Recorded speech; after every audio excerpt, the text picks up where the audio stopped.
ఆనంద భైరవి ఫ్యామిలీ మొత్తం dining table పైన భోజనం చేయడానికి కూర్చుంటారు.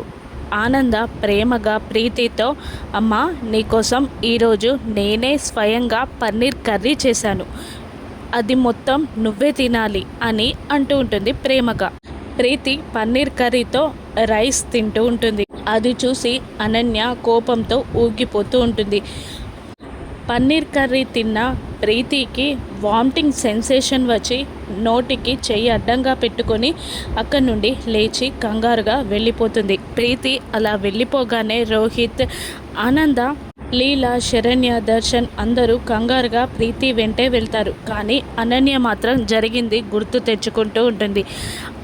ఆనంద భైరవి పన్నీర్ కర్రీ చేసి తీసుకొచ్చి టేబుల్పై పెట్టాక ఒక రకమైన పౌడర్ని కలుపుతుంది అనన్య ఆ కర్రీలో.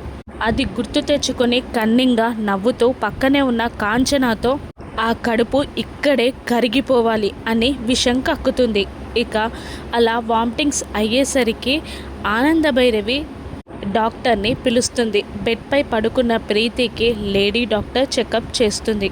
అందరూ టెన్షన్ పడుతూ ఉంటారు. అనన్య మాత్రం రూమ్కి కొంచెం దూరంగా ఉండి విషం కక్కుతూ ఉంటుంది. ఇలా అంటూ ఉంటుంది, ఆ ప్రీతికి బిడ్డ పుట్టకూడదు, కడుపులోని బిడ్డ చచ్చిపోవాలి, అది ఎప్పటికీ బిడ్డని కనకూడదు, గుడ్రాలవ్వాలి, దాని కడుపు ఎండిపోవాలి అని విషం కక్కుతుంది అనన్య.